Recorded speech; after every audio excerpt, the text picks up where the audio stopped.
Que o Pai seja convosco.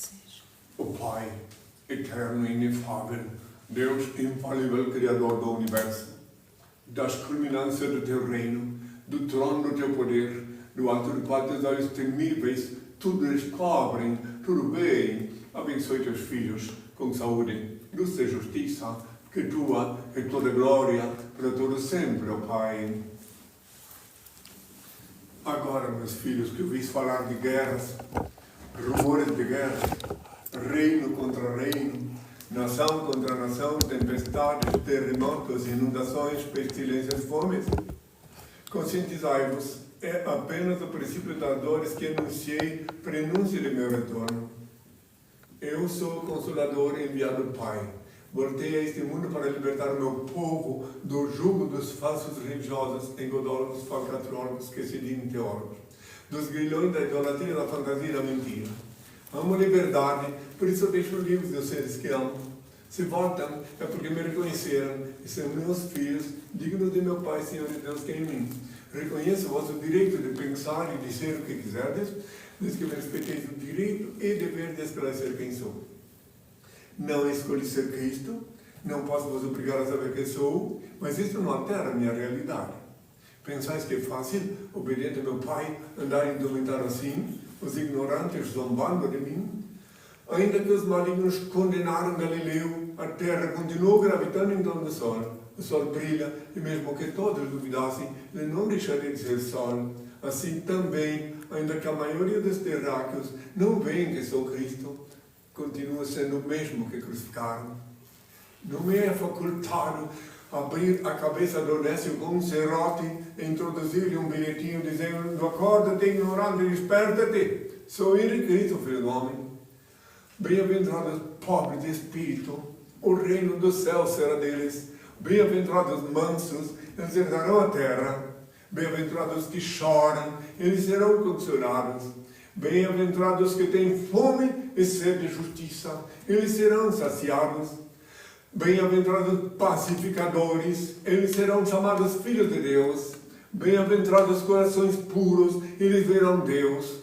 Bem-aventurados que são perseguidos por causa da justiça, o reino do céu será deles. Bem-aventurados sereis quando vos insultarem, quando vos perseguirem e quando disserem falsamente contra vós toda sorte do mal por minha causa. Alegrai-vos e exultai, pois é grande a vossa recompensa lá nos céus. Foi assim que perseguiram os profetas que vieram antes de vós.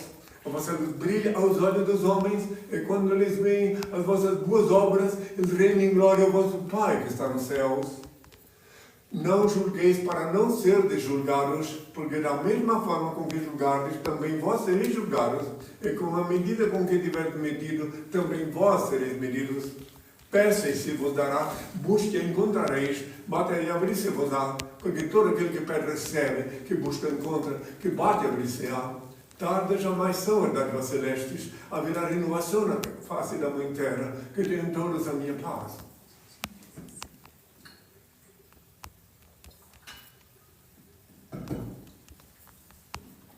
Sempre meu pai diz que eu devo reiterar de novo, em cada vez que apareço em público, que ninguém pode subir ao céu de carne e osso. Ninguém. E agora, cientificamente está provado que lá em cima a temperatura confina 273 graus Celsius negativos e não tem ar para respirar. Portanto, meus filhos, esse engodo que inculcaram na cabeça dos habitantes da Terra durante os últimos 2000 anos, agora vai se esfacelar, vai ter que ser destruído esse engodo, para aqueles que têm mais de 7 neurônios funcionando, começarão a raciocinar e perceber que é mentira. E se quando compreenderem que é mentira, aí surge a pergunta: e onde foi parar o corpo então? Se não foi de carne para o céu. Então eu vos digo da parte do Pai, do que eu vi, do que eu sei, que José de Arimateia era um homem nobre, um homem do bem. Quando ele percebeu, primeiro ele me deu uma sepultura que todo mundo sabia onde estava. E quando ele percebeu que estavam com muito ódio de mim ainda, mesmo depois da crucificação, ele buscou os auxiliares dele de noite e removeu o meu corpo daquela sepultura e deu-me uma sepultura anônima, deixando lá só o lençol, que hoje se chama sudário. O restante é uma questão de raciocínio. Então, meu corpo foi para a Mãe Terra e meu espírito foi para o Pai. Tanto é verdade, para aqueles que ainda não sabem, que eu disse na última hora, na hora da crucificação, eu disse: Pai, me abandonastes, em tuas mãos entrego o meu espírito, eu falei. Eu não falei meu corpo, porque eu sabia que o meu corpo tinha que voltar para a Mãe Terra, como está escrito desde os primórdios: tu és pó, do pó tu foste tomado e ao pó retornarás. Então eu sabia que eu tinha que voltar para a Mãe Terra. Agora renasci, retornei da Mãe Terra, renasci e reencarnei nesse corpo que podeis ver. Quem quiser compreender, compreenda. Eu respondo qualquer pergunta, sem dogma, sem sofismo, sem subterfúgio. Que tenham toda a minha paz, que podem começar as perguntas. Posso fazer? Pode. Como faço para ser seu seguidor? Marcelo pergunta. Basta seguir. Acompanha pela web primeiro, mas se quiser um dia vir visitar-me aqui pessoalmente, seja bem-vindo. Pode, além de ser meu seguidor, pode se tornar um integrante da Confraria Anônima dos Beneméritos. Seja bem-vindo. É tão simples. Ter sede de liberdade, amar a verdade, pode então já ser meu seguidor. Bem-vindo todos. Qual é outro? Posso fazer? Pode. Pode pegar. Pode. Fábio Muniz pergunta para ele o que ele acha de algumas igrejas quererem atualizar a Bíblia. Atualizar? A Bíblia. Pois é. Incrível, né? Ou seja, eles querem fazer algumas alterações, né? Querem mudar as coisas que estão escritas sobre mim, principalmente. Eles querem mudar. É tão absurdo isso. Inclusive, ninguém pode alterar a Bíblia, atualizar. Porque a Bíblia é milenar. E que aqueles que ainda não sabem, eu vou explicar de novo o que eu sinto, o que eu sei da Bíblia. A Bíblia é um livro de letras mortas, repleta de fábulas, lendas, parábolas, metáforas e até charadas. Só com a anuência do Altíssimo, só com a inspiração dele, podeis compreender o conteúdo da Bíblia. Ela é sagrada sim, porque carrega em seu bolso o maior número de itens da lei sagrada. Mas está envolto em vários mistérios, porque ela foi escrita por seres humanos, em que inspirados, mas não raro, eles também prevaricaram. Tanto é que está escrito lá na Bíblia que Deus se arrependera de criar a humanidade, criar o homem. Isso já é um equívoco e nunca, jamais Deus diria que se arrependeu. Também está escrito na Bíblia, se alguém seguir ela ao pé da letra, vai sair por aí matando mulheres e crianças, porque está lá escrito que Josué, por ordem divina, matou mulheres e crianças. Então tem que pedir ao Pai, humildemente, e de preferência, e sempre no quarto a porta fechada. Pede ao Pai, ele vê, ouve o que se passa e abençoa. Há 2000 anos eu disse, para ninguém na sinagoga, na igreja, rezar em pé na sinagoga, como Deus que fazia. Diz, tu, quando orares, entra no teu quarto, fechar a porta, ora ao teu Pai Celeste, em segredo ele vê o que se passa e te abençoa. Então não mandei ninguém ir à igreja, lugar nenhum. O lugar mais sagrado, mais importante para falar com o Pai é no teu quarto, com a porta fechada. Por que com a porta fechada? Porque às vezes um vizinho, um parente chega de repente e vai interromper teu colóquio íntimo com o Pai. Então por isso que tem que ser no quarto, com a porta fechada. E eu ainda lanço uma pergunta a vós, que me ouvis, se vós tendes um ser amado, se és homem e ama a tua mulher, se ela ama seu marido, por acaso sentireis vontade de ter uma relação íntima com ele lá na igreja, na frente de todo mundo, ou na rua? Não. Então, quanto mais o Senhor do Universo, que vai ter intimidade com ele, tem que ser no quarto, com a porta fechada. Por isso que eu falei na porta fechada. É uma coisa íntima, ninguém pode interromper. Se um homem ama sua mulher, ou a mulher ou seu marido, e precisa ter uma intimidade com ele, ela quer ser íntima, não? Íntima, a palavra já diz tudo. Então, seja íntimo com o Pai Celeste, orando no quarto, a porta fechada, como está escrito em Mateus 6, versículo 6, que eu já ensinei há 2000 anos. Eu tenho visto que muitos que se dizem cristãos não são cristãos. porque não levaram o principal ensinamento que eu deixei, que é orar no quarto com a porta fechada. Tenham todos a minha paz. Você, né? Juliano Batista de Sorocaba pergunta: o senhor se intitula Henri Cristo. Quais são as evidências factuais e verificáveis que o levam a aceitar esse título? Está vendo que é um título. Meu nome oficialmente é Henri Cristo. Meu nome é o nome que eu paguei com meu sangue na cruz. Henri Cristo. Henri, que é o nome que custou o preço do sangue. E Cristo é a minha condição de ungido. Eu sou o ungido. Até chegar em Santiago do Chile fazer o jejum, eu não podia usar o nome Henri, porque eu não sabia sequer até então em Santiago do Chile. Então vamos lá explicar para esse cidadão como é o nome dele? Juliano Batista, Tá. de Sorocaba. Para ele saber que não é um título, é um nome que eu, aqui no Brasil, quando eu voltei ao Brasil em 1981, eu enfrentei um processo de falsidade ideológica que se arrastou mais de 10 anos na Justiça Federal, que só depois de longo interrogatório policial que eles reconheceram meu direito de usar o nome que custou o preço da sangue na cruz. Então, o Egregiado Tribunal de Justiça do Estado do Paraná expediu um venerando acórdão, onde está escrito que meu nome é Henri Cristo, em todos os documentos, para saber que depois disso eu tenho documento, passaporte, identidade, tudo. Eu voltei ao Brasil como uma apátrida. Eu tive uma autorização, um certificado de apátrida lá no Champs-Élysées, em Paris, quando vim para cá, que valia só por 24 horas. Quando cheguei em Salvador, na Bahia, já a polícia, na hora que eu embarquei, já viram meu documento, passava de mão em mão, riam, achavam um absurdo, e depois já me disseram, já está vencido.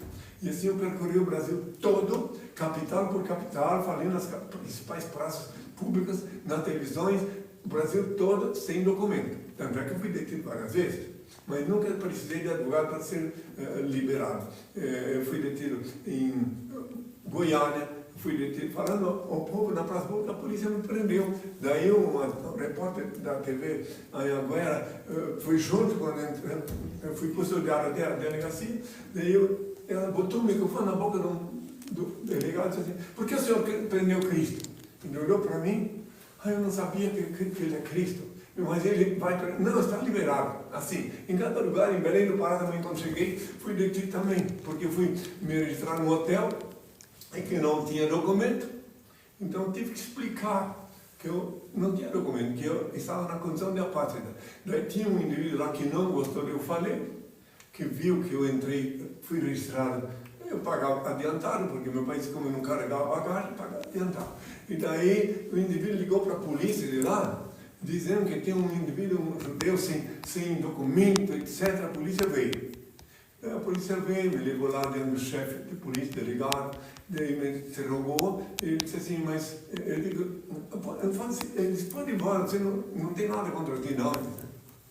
Assim, não, eu não posso ir embora. Agora, se vocês me trouxeram até aqui, então vocês me levam de volta, porque eu não tenho, não sei nem como votar.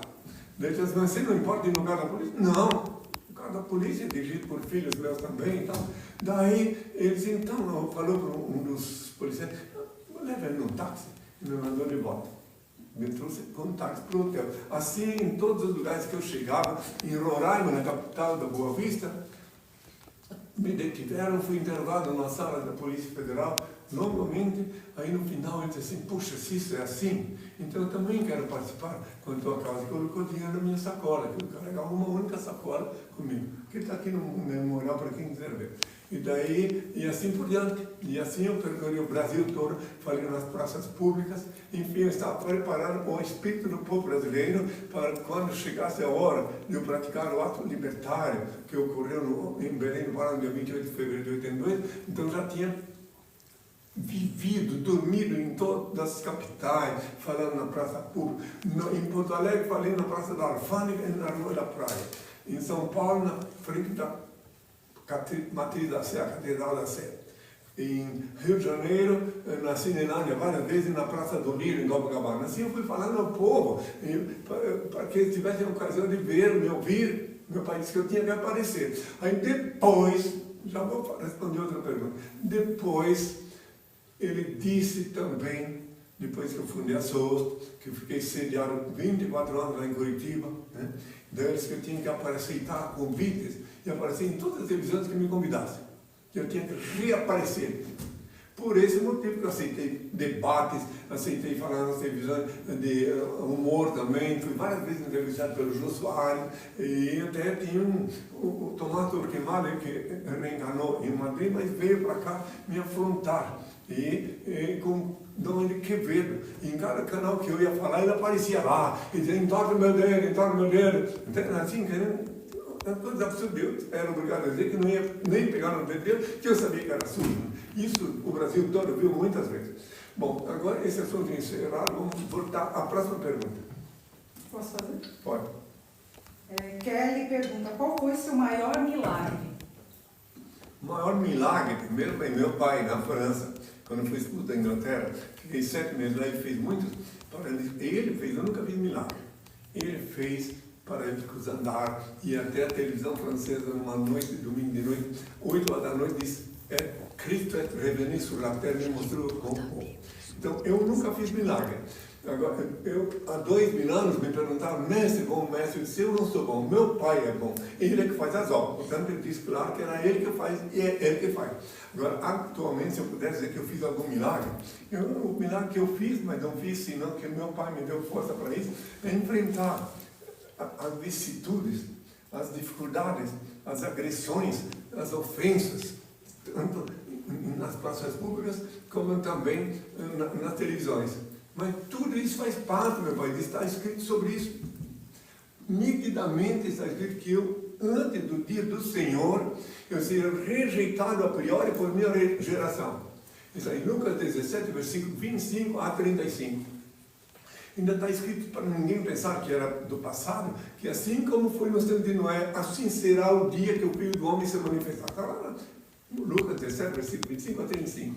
Então, vamos lembrar, já que falamos de versículo bíblico, que aqueles que quiserem viver honestamente em harmonia com o meu Pai Senhor Deus como cristão, que devem sempre lembrar que eu disse que tu, quando orais, entra no teu quarto, fecha a porta, ora ao teu Pai Celeste, que espaço de abençoa para orar no quarto com a porta fechada. Está em Mateus 6, versículo 6.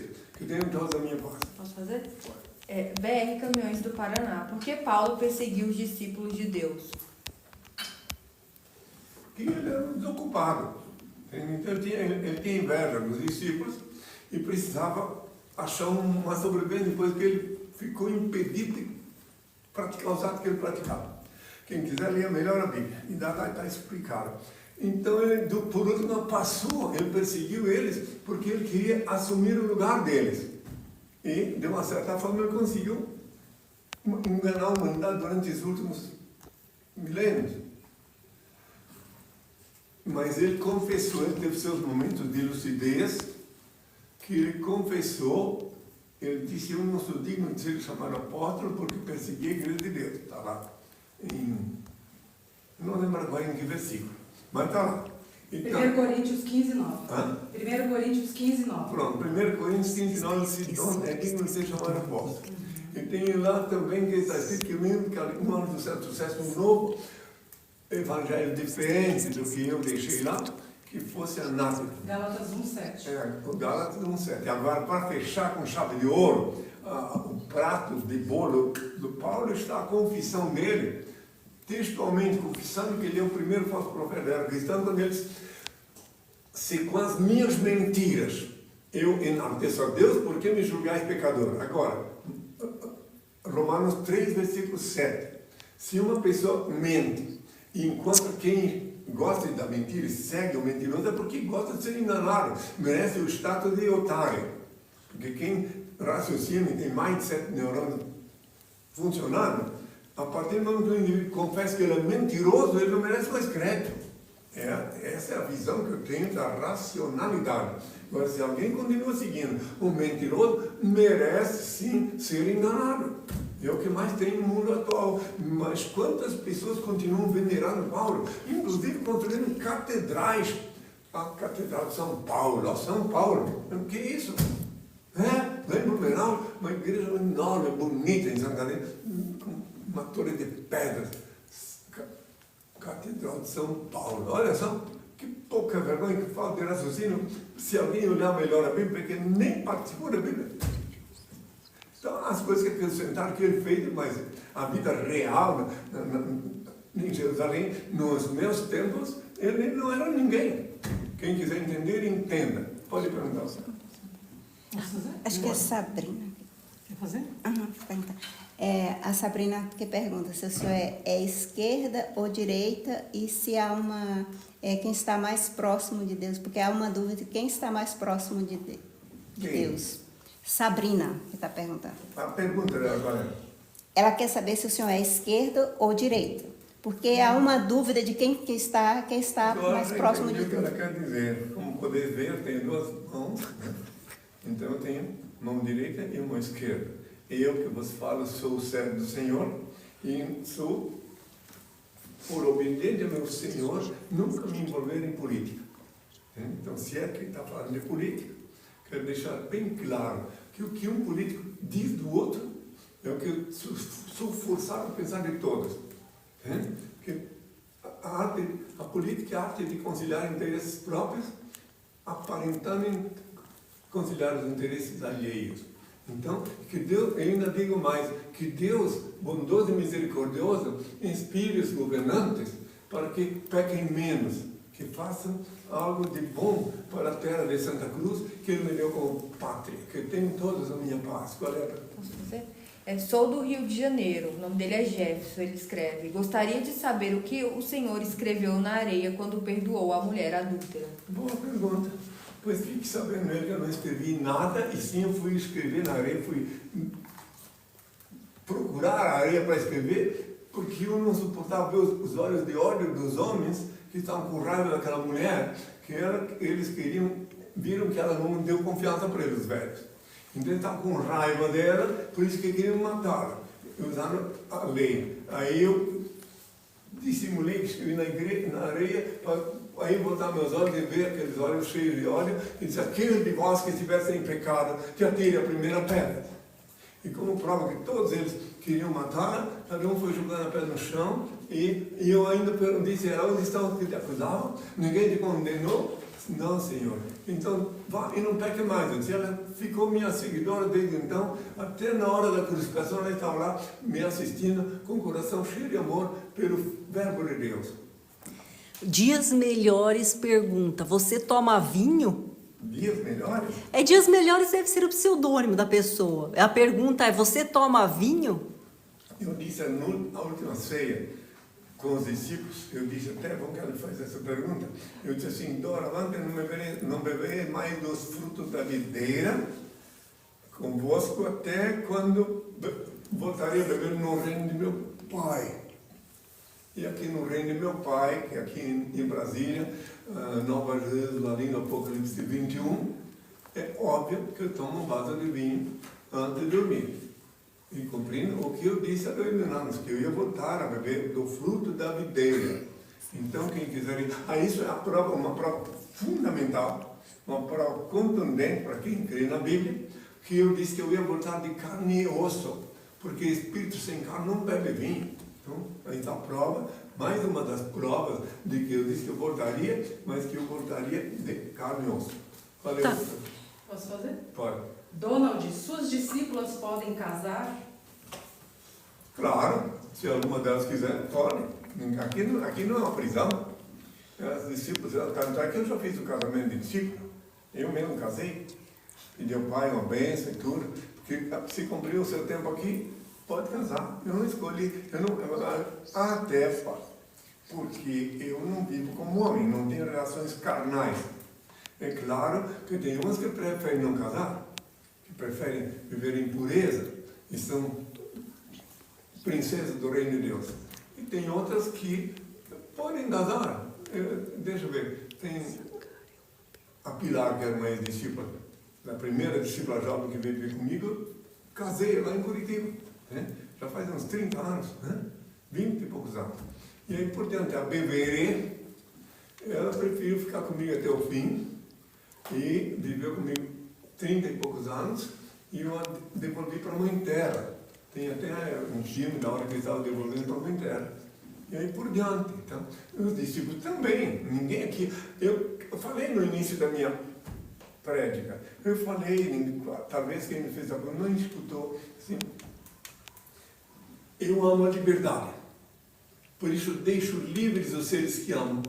Se voltam é porque me reconheceram, são meus filhos, dignos de meu Pai, Senhor e Deus que é em mim. Portanto, se alguém é meu filho, vê quem eu sou, vem sempre para mim. Agora, como eu não tenho relações carnais, né? Desde Santiago do Chile, Deus me deu poder sobre a carne, e não tem as inquietudes que são inerentes aos homens. Então eu olho todos como filho, filha e filho. Casei em Curitiba, a discípula Pilar, com meu filho do coração, Ariel, na época, né? E agora que casei, também já uma discípula com um discípulo, com um filho do coração. Vamos lá, qual é a outra pergunta? Está explicado então isso, né? Porque tem uns infelizes aí, uns meus eunucos, que ficam dizendo que eu tenho relações com as minhas discípulas, né? Eles ficam falando essas bobagens, né? Pode falar. Douglas Alves pergunta: e você vai morrer de novo pela humanidade? O resgate não foi pago? Eu não vou morrer nunca, nem morrer de nada. Eu desencarnei. Vamos deixar bem claro, quanta fantasia morrer. Eu não morri, eu desencarnei. Eu disse há 2 mil anos, quem crê em mim não morrerá jamais. Porque eu ensino que a morte não é do espírito, é do corpo. O corpo volta para a Mãe Terra, mas o espírito não morre. Então, quer dizer, eu não vou morrer, eu vou desencarnar quando eu estiver com o meu cabelo branco da cor da neve. Meu pai disse que eu tenho que estar escrito em Apocalipse 1, versículo 14, que eu estarei com o cabelo branco da cor da neve quando toda a humanidade vai me ver. Está escrito na Bíblia também, em Apocalipse, que todo olho me verá. Em capítulo É Apocalipse 1, versículo 7, e do cabelo branco, Apocalipse 1, versículo 14. Então está tudo previsto. E como ele falou, se eu vou morrer, ele fez uma pergunta, se não foi resgatado os pecados da humanidade, é isso que ele falou, né? Foi isso? Pois eles resgataram o pecado da humanidade que eles cometeram até aquela data. Depois disso, quem pecou, pecou por conta própria. Já me fizeram essa pergunta. Que tenham todos a minha paz. Qual é a outra pergunta? Posso? Pode. Jorge Luiz da Silva pergunta: de onde vem a sua renda financeira? Interessante isso, né? Eu não tenho renda financeira. Primeiro que eu não tenho... Isso a Polícia Federal já investigou minha vida passada e presente. Não tenho bens materiais. Eu vivo só para ser o meu Senhor e meu Deus. Agora, do que eu vivo? Da autenticidade, da minha autenticidade. Então, os filhos de Deus que têm olhos para ver e ouvidos para ouvir, e têm mais de 7 neuronas funcionando, eles compreendem isso e querem participar. Aí integram as confrarias beneméritas. Se eu tivesse agora em condições de mostrar o Pix para ele, poderia mostrar. Posso falar? Pode falar o Pix. O Pix da Soch é 76-661-461/1000 de ré -77, para quem quiser participar da causa do Henrique Cristo. Pronto, a instituição do Reino de Deus na Terra. Mas aqui quero que saibam que nenhum discípulo meu que está aqui comigo, nem os beneméritos, nem os neófitos, ninguém aqui demanda remuneração, são todos voluntários. Então, as suas é o Reino de Deus na Terra, aqueles que participam para a manutenção do Reino de Deus. E o senhor não cobra dízimo nem sacramento? Eu sou contra a chantagem do dízimo, venda de sacramento, e não peço esmola porque eu não sou mendigo. Então, quero deixar claro que eu disse há 2 mil anos, dai de graça que de graça recebestes, Mateus 10, versículo 8, portanto, sacramento com preço é falso. Não tem valor. Como é que tu vai avaliar o sacramento que vem de Deus, se fosse de Deus? Como? Quem és tu para dizer o valor das coisas que vêm de Deus? Então é falso. Dai de graça o que de graça recebeste. Mateus 10, versículo 8. Então tem muita gente que vai lá e paga casamento, paga, né? Fica à vontade. Só que eu estou explicando, respondendo a pergunta, que eu não faço parte do mercantilismo religioso. As igrejas, eu conheço igrejas, mas eu vejo pela mídia, é uma loucura que fazem com a cabeça das pessoas menos avisadas. Que vão lá e eu vejo, tem um sujeito aqui no Brasil, chamado Malafaia, que aliás é uma mala, que ele fica andando para cá e fazendo, tomando dízimo dos coitados. É rico, foi colocar na revista Forbes como um dos mais ricos, enfim, e os coitados vão lá, sobam para trabalhar e vão lá dar o dinheiro para eles. Tem toda a minha parte. Eu tenho aqui então. Johnny Walker pergunta: Inri, por que você escolheu morar em Brasília? Seria Nova Jerusalém? Justamente o que eu acabei de falar, e eu não escolhi. Eu não escolhi. A primeira vez que eu vim a Brasília, em 1980, quando fui expulso da Venezuela, estava no Rio de Janeiro e o senhor ordenou, que eu fui expulso para o Rio de Janeiro, e o senhor ordenou que eu tinha que vir agora, naquela época, vim para cá, no Carnaval de 80. E hospedado aí no Hotel das Américas, ele mandou que eu olhasse, quando abri a janela do hotel, no último andar, ele disse: olha, aqui é Nova Jerusalém. Depois que instituir o meu reino na terra, a sede terá que ser definitivamente aqui.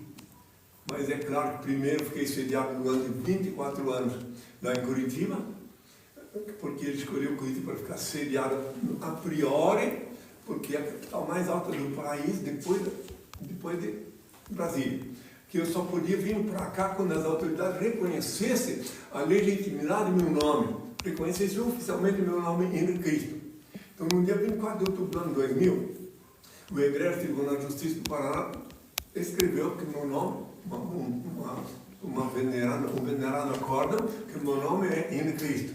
E daí meu pai disse: agora está mais de preparar para ir para a Nova Jerusalém. Pronto. E aqui estou agora, vai fazer 20 anos no ano que vem. Posso fazer? Pode. Carlos de Fortaleza, Ceará. Animais vão para o céu? Mas é uma boa pergunta essa.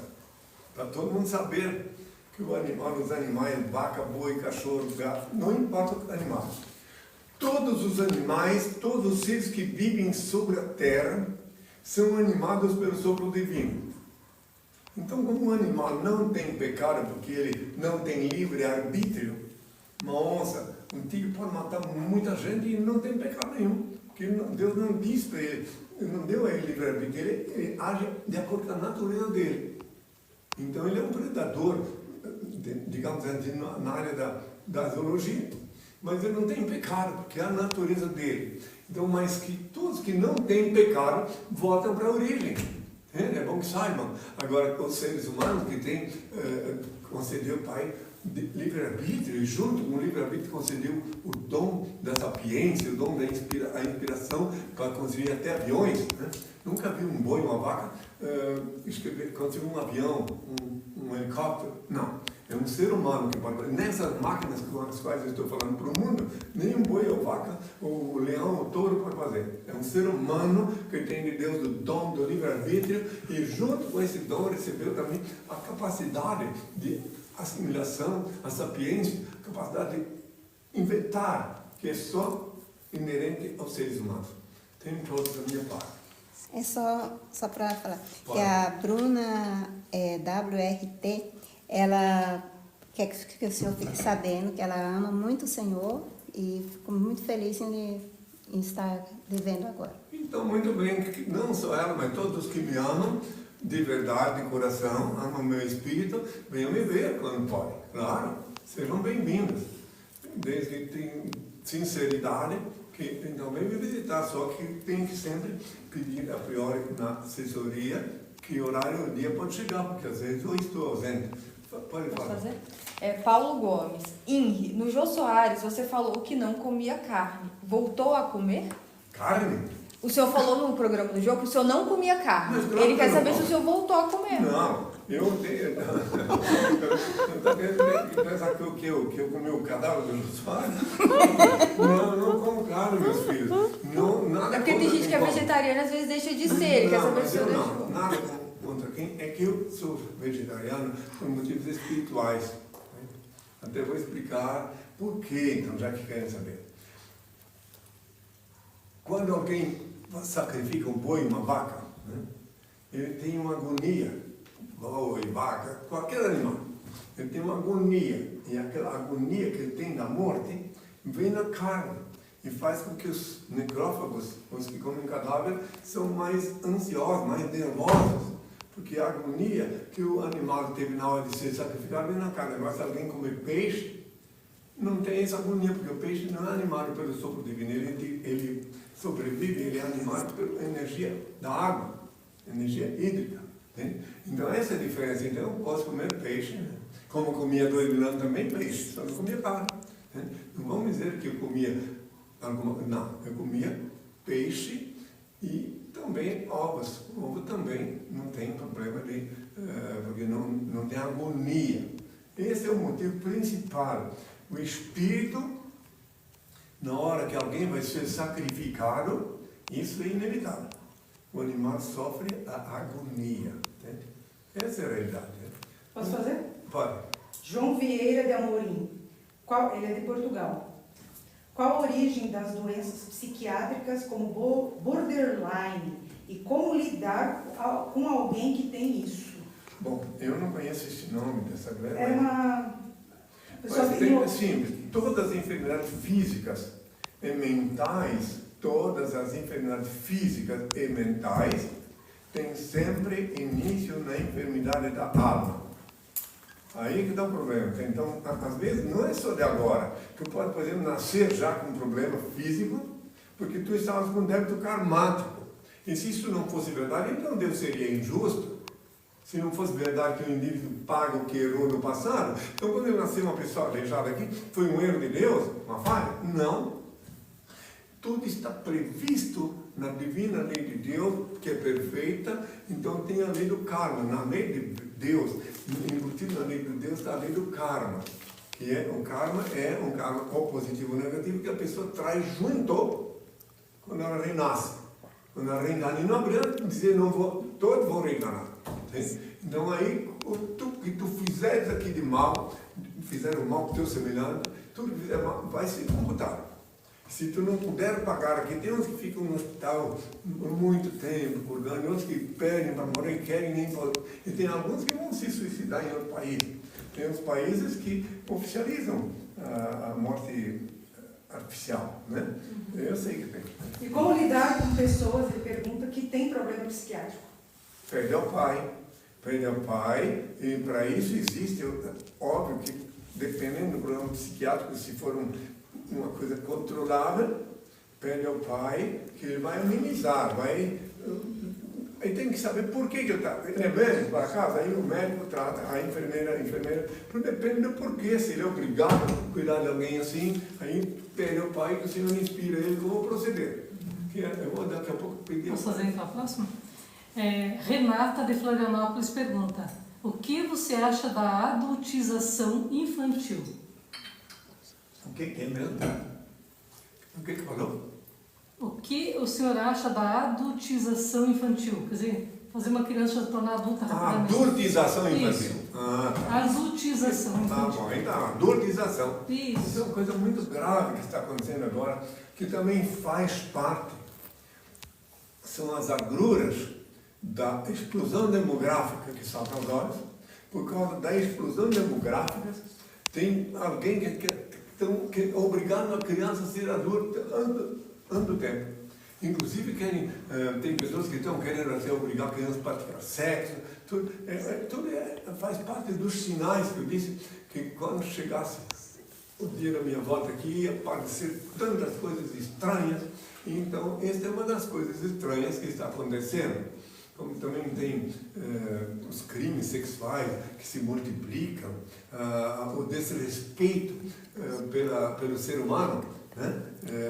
Ultimamente eu nunca vi, eu estou aqui no Brasil desde 81 que eu voltei, e eu nunca vi tanto falar até dar um novo nome, feminicídio. Como estão matando, parece que virou moda.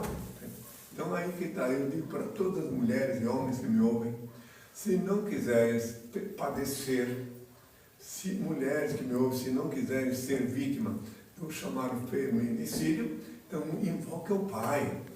Qualquer ameaça do companheiro que for, o pai te tranca no quarto, invoca o pai, pede para ele proteção. Aí o pai vai proteger, ou vai dar uma solução. Vai ter que pedir até sentir a paz em teu corpo, filho. Tá? E os homens também, quando tem alguma coisa, uma situação. Estou falando das mulheres que eu vejo muito acontecer isso, fulano matou fulano, e assim, uma coisa assim tão absurda que eu vejo na web. Homens que não aceitam o fim do relacionamento. Também, pois é. Muito isso, demais. Exatamente. Quer dizer, então, quer dizer que ninguém é de ninguém, meus filhos. Esse é o problema. Vai, Pedro. Tem Alessio de Sarandi, Paraná. Ele pergunta se foi o senhor que fundou o catolicismo. Interessante a pergunta. Não, meus filhos, é bom que você não diz de onde está falando. Muito bem. O catolicismo nasceu, os apóstolos do imperador Constantino é que fundaram o catolicismo, por isso que o nome é Igreja Católica Apostólica Romana, fundada pelo imperador Constantino, que era o imperador da época, e pelos apóstolos dele, que eram os auxiliares dele. Então, vou entrar em detalhes, só para compreender. E aí, alguém que vai procurar história depois, quiser estudar. Posso responder só mais uma? Não, o senhor está respondendo. Desculpa que você falou. Deixa eu concluir, né? Então, é que tem várias pessoas que várias disciplinas. Então, muito bem, então, vamos estudar a história. Né? O imperador Constantino, ele teve uma visão, um momento de sagacidade, quando ele percebeu que matavam os cristãos, estavam tendo problemas, e eles se multiplicavam. Como? Parecia um milagre? Não. É que os parentes dos cristãos sacrificados, revoltados, aderiam à mesma fé. O efeito foi contrário do que eles ficarem com medo. E daí, quando ele percebeu que cada vez mais tinha cristãos brotando em tudo quanto é lugar, uns escondidos, outros já em público, ele pensou, eu vou paganizar o cristianismo e vou cristianizar os pagãos. Vou fingir que estou cristianizando os pagãos, quando estarei paganizando os cristãos. Foi o que ele fez, ele oficializou, fez o golpe de mestre de fundar a Igreja Católica. Depois, lentamente, ele foi mostrando. Por exemplo, ele inventou um dia para o meu aniversário. Né? Dizer que eu nasci dia 25 de dezembro, que é o dia que eles adoravam o sol. Vai ver que eles pegaram as coisas pagãs, o dia que eles adoravam o sol, aniversário de Deus. E já também davam a entender que ele virou o dia do Senhor, domingo, vez de sábado. E foi fazendo, e todo mundo foi gostando, os cristãos que tinham medo de ser perseguidos, e os que não viram que estava errado não tinham poder para reagir, porque a maioria aceitou. E só para ter uma ideia, aqueles que não sabem, a Mãe de Deus, a Virgem Mãe de Deus, tudo, muito antes da minha crucificação, em Roma, quem quiser vai estudar a história e ver, já adorava uma mulher com um filho no colo, o Horus era filho da Mãe de Deus, que desfilavam como se fosse que Deus tem mãe. Então, já muito antes da minha crucificação e antes do Constantino. Então, era a tradição romana. Aí, outra tradição romana, e por meio também, se alguém quiser raciocinar, usufruindo mais de 7 neurônios funcionando, que está lá escrito na Bíblia, Apocalipse 17, tá? Está bem lá escrito, quem é a Madonna do Apocalipse 17, que está na cidade das 7 colinas. Veja, quem estudou lá, que Roma tem 7 colinas, vão compreender que a Madonna do Apocalipse 17 é a Igreja Romana. Quem quiser entender, entende. Aí depois, só para completar, já que me fizeram com essa pergunta, eu já poderia me despedir. Depois, no século VI, o imperador Justiniano resolveu suprimir da doutrina católica, cristã, a pré-existência da alma, que é a reencarnação. Naquele tempo, essa palavra reencarnação não existia ainda. Então, tem 300 anos. Mas ele suprimiu a pré-existência da alma da doutrina, fez uma reunião lá com os bispos de lá e, enfim, suprimiu. E daí, porque a mulher dele, a Teodora, quem quiser vai estudar a história, ela não suportava mais que tinha essa pré-existência da alma, que aliás é uma coisa desde sempre teve, porque começavam a xingar ela, dizendo que ela ia morrer 500 vezes, porque ela mandou o imperador matar as ex-colegas, mulheres damas, né?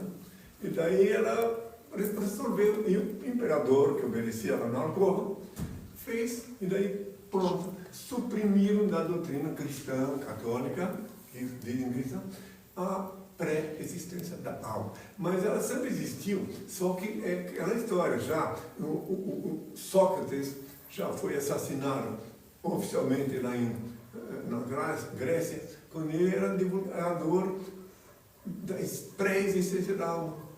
Não é esta acusação que fizeram, mas é porque ele fazia isso que mandaram matar ele. Ódio, inveja, enfim, agora eu já estou no final. Que é? Posso fazer? Pergunta? Vamos, outro, tá? Alex Alves Domingos, de Brasília. O que você fala sobre os Exus e diabo? O que é? O que você fala sobre os Exus e diabo? Exus e diabo, muito bem, não aprendi. Linguagem das... Eu li como ele escreveu aqui. Exu, eu sei o que é. E diabo, bom. Cada um usa o diabo como quer. Como se submete, né? Claro. Diabo e Exu é a mesma coisa. Exu é em linguagem, digamos, de uma tradição africana, né? Exu, né? Então é o seguinte, o demônio, o Exu existe sim, só que eu vou mostrar como é que ele é para vocês se defenderem. O teu corpo, o corpo de todos vós que me ouvis, é movimenta-se pela energia que vem do Pai, divina. Energia cósmica, é o Espírito. Ele vos concedeu o livre-arbítrio a todos. Então, quando alguém faz mal uso do livre-arbítrio, ora é convidado por um Exu, um demônio, ora é porque já está em comunhão com ele. Então, como é que funciona isso? Então, para entenderem, assim como essa luz que está clareando aqui, é positiva e negativa.